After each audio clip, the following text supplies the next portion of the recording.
this came from was A, because I'm going to do an extremely short teaching career in my life in the next 2 years, and I started thinking about this. And secondly, because I talked to Andrea and she said it was a good idea, so I just said, okay, I'll talk about it.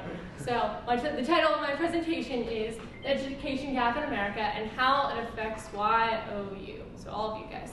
The first thing we have to think about for the education gap is, does it even exist, or is it something that people are just making up? Because if it's not really there, then we don't need to care about it.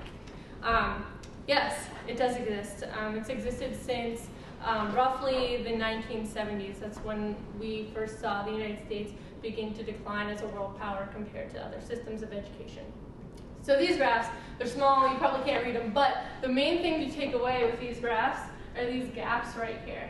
So as you can see, we have the black-white gap and the black-Hispanic gap. And it doesn't really matter like what these exact points are, but these, it's like 1970s here, 2000s here, and you can see that this gap hasn't really changed. We see white is on top and then black and Hispanic on the bottom. So this is the gap for math scores.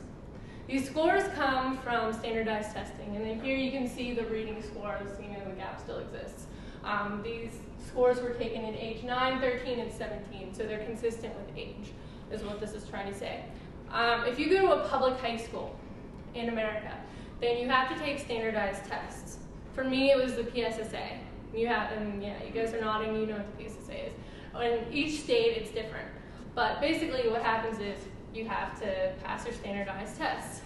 And then the information here came from the National Assessment of Educational Progress. It's just an exam. Okay, so now that you've seen that these gaps exist in 3 different age levels, what does it mean? Does it mean that people are just dumb and not, or that some groups progress faster than others? Like what result does that have on us? If you read this graph behind me, it shows high school dropouts at percentages as of 2008. And how you read this graph is, if you look at, let's take Hispanics because their bar is the biggest. So it's slightly above 18%. What you have is the dropout percentage in high schools among Hispanics. So out of the entire population of Hispanic students within the United States, 18% of them are dropping out and not graduating high school. And then you can see the biggest demographics here are Hispanic, Native American, and Black, with white and Asian a little bit over 4%, but not that high. So this graph shows you that we have different demographics that are more likely to drop out of high school than others. Who knows what No Child Left Behind is? Okay, Heidi, you kind of raised your hand. Zach, you know because I practiced this in front of you. Heidi, what's No Child Left Behind? It's like this amendment, I guess, that Bush implemented, and it's just basically saying that all the standardized tests like are going to be modified so like everyone is passing, everyone gets the same education and stuff like that. Yeah, more or less. It's a little bit broader than that.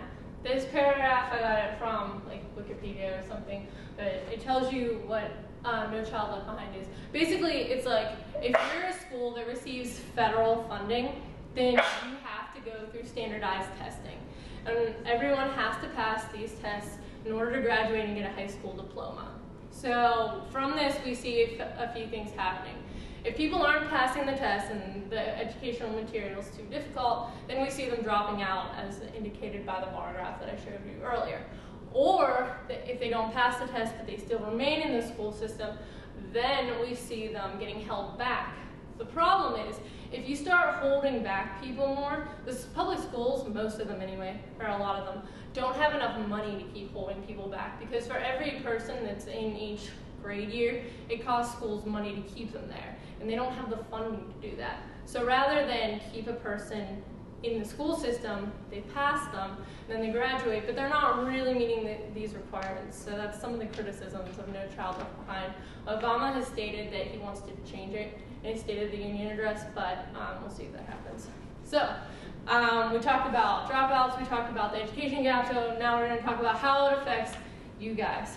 So to do that, we have to think about what are the characteristics of the high school dropout.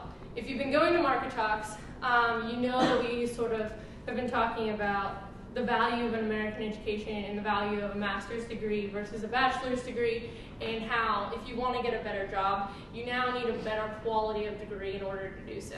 So for us, if we're trying to get like masters and say I'm going to graduate in 2 weeks with my bachelor's, that's nothing compared to someone who didn't even have a high school diploma, a GED. Like, if I think my opportunities are limited, you have to think about, if you don't have a high school diploma, like, what can you do? You're basically unskilled labor, and your job opportunities are limited to minimum wage or slightly above. So you can imagine that these people are making that much money. When you don't make that much money, there are a couple things that happen to you that I've pinpointed, I guess. One, you get public assistance, aka welfare. 50% of welfare recipients are dropouts of high school, and we'll talk about welfare in a few minutes. 2, you are more likely to be a single parent. And 3, you're more likely to go to jail. 82% of the people in prison are high school dropouts. And by the way, who pays for prisons to be open? We do. That's right, taxpayers. So, a little bit about welfare and where it came from. Welfare was instituted in 1964 by President Johnson. Basically what happened is, after the war, all these soldiers came back. They didn't have any money, they didn't have jobs. People were afraid to hire them, so there was this gigantic poverty state, I guess, in America. So he was like, okay, war on poverty, we don't want people to be poor anymore. And then we saw welfare instituted. Then GW in 2008, he increased, or by that time, I guess, this is sort of our benchmark, we see 5% of our GDP being spent on welfare. Now with Obama, if any of you guys watched his 2011 State of the Union address, he plans to increase welfare spending to $953 billion. Sorry, I don't know why it was so hard for me to say that number. Which is a 42% increase for what George Bush was spending on welfare. I don't know what that translates in terms of GDP, but it's a significant increase is what this is trying to say. So, if we have a 42% increase on our welfare from what it already was, who is going to pay for all of that? You guys. So, I guess the summary of my argument is, and again, this applies if you're an American taxpayer, so if you're an international student, this doesn't really affect you that much.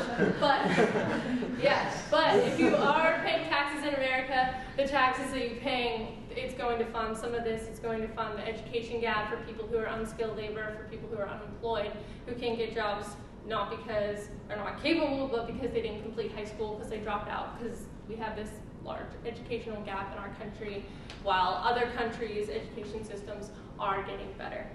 So that's it.